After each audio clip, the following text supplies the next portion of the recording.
Commençons par un rappel sur les triangles rectangles et notamment comment on calcule le troisième côté d'un triangle rectangle quand on connaît les deux autres côtés à l'aide du théorème de Pythagore. Donc on va avoir deux exemples. Premier exemple, on a un triangle rectangle dont les deux côtés qui forment l'angle droit font 9 cm et 15 cm. L'objectif, c'est de retrouver le troisième côté, celui en face de l'angle droit, qu'on appelle l'hypoténuse.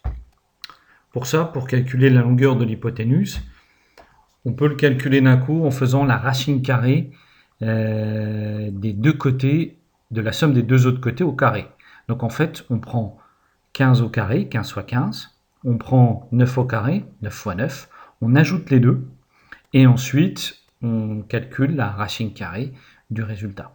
On utilise la calculatrice pour avoir la racine carrée du résultat. Ici, en l'occurrence, on trouverait environ 17,5 cm. Donc quand on cherche l'hypoténuse, on fait la somme des carrés des deux autres côtés, puis on prend la racine carrée du résultat. Maintenant, que se passe-t-il quand on connaît un des côtés de l'angle droit et l'hypoténuse, le côté en face de l'angle droit, et qu'on cherche le troisième côté? Cette fois-ci, on va faire la même chose qu'au-dessus, sauf qu'au lieu de faire la somme, on va faire la différence. Donc on va faire 20 au carré moins 11 au carré, et puis on va prendre la racine carrée du résultat. On trouve à peu près 16,7. Donc il faut connaître les deux types d'exercices quand on cherche l'hypoténuse et quand on cherche un autre côté. Alors regardons aussi le triangle 3, 4, 5 et ses multiples. Le triangle 3, 4, 5, en fait, c'est un triangle rectangle. Parce que si on fait 3 au carré plus 4 au carré, ça fait 9 plus 16, ça fait 25, et la racine de 25, ça fait 5. Donc le triangle qu'on a là, 3 cm, 4 cm ou 5 cm, c'est un triangle rectangle.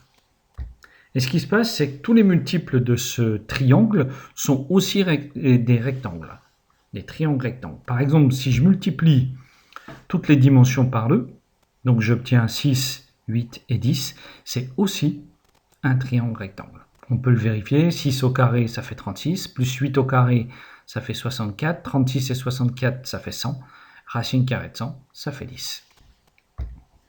Donc par exemple, si j'ai un triangle rectangle dont les dimensions sont 15 et 20, je peux trouver tout de suite l'hypoténuse, puisqu'on voit que ce triangle qui est rectangle, c'est le multiple du 3, 4, 5. On a tout multiplié par 5. 3 fois 5, 15.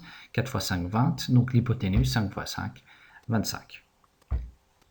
Si vous essayez de faire de même avec le triangle 21, 28, qui est rectangle et qu'on cherche l'hypoténuse, si vous cherchez un petit peu, on voit que c'est le triangle 3, 4, 5 qui est multiplié par 7. Donc on va faire 5 fois 7, l'hypoténuse vaudra 35. Et si je cherche le côté qui manque sur un triangle rectangle dont les dimensions sont 36 et 60, et que je cherche le troisième côté, on voit que 60 c'est 5 fois 12, 36 c'est 3 fois 12, donc c'est le multiple du 3, 4, 5 fois 12, donc on va faire 4 fois 12, 48.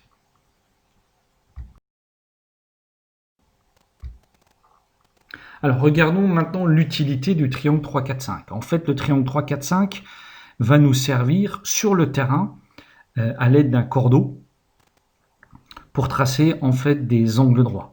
Quand on veut faire un muret en béton par exemple et qu'on veut former un angle droit, et bien sur le terrain on n'a pas d'équerre, donc on va utiliser un cordeau et un mètre et on va pouvoir le faire. Regardons par exemple, j'ai ce côté-là, et je veux tracer un angle droit à ce côté-là sur le terrain au point A. Donc nous, on va le faire à l'aide d'un compas, mais sur le terrain, ce sera à l'aide d'un cordeau. Alors pour ça, on va mesurer, si je le fais sur mon dessin, 3 cm, mais sur le terrain, on peut utiliser 30 cm ou 3 mètres, comme on veut. Et à partir de là, donc à l'aide du compas ou du cordeau, on va tracer un arc de cercle qui va faire 4 cm, ou 40 cm, ou 4 mètres. Et on va prendre aussi le compas à partir de ce point-là, et on va tracer un arc de cercle, cette fois-ci, qui fait 5 cm.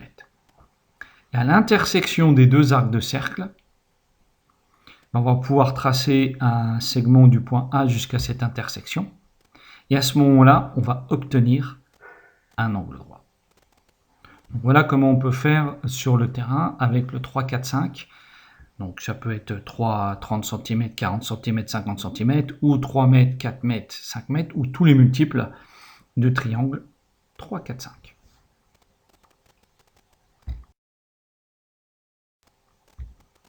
À partir de là, 2 exercices. Tracer un rectangle de 13 cm sur 9 cm à la règle et au compas, pas à l'équerre, en utilisant la méthode du 3, 4, 5. Mais vous pouvez utiliser un multiple du triangle 3, 4, 5. Et deuxièmement, on souhaite tracer un rectangle de 16 cm sur 10 cm à la règle et au compas. Mais on ne va pas utiliser le triangle 3, 4, 5. On vous demande de calculer la longueur de la diagonale à l'aide de Pythagore. Et ensuite de tracer le rectangle à l'aide des trois longueurs, donc 16 cm, 10 cm, et la diagonale que vous aurez trouvée. Bonne chance.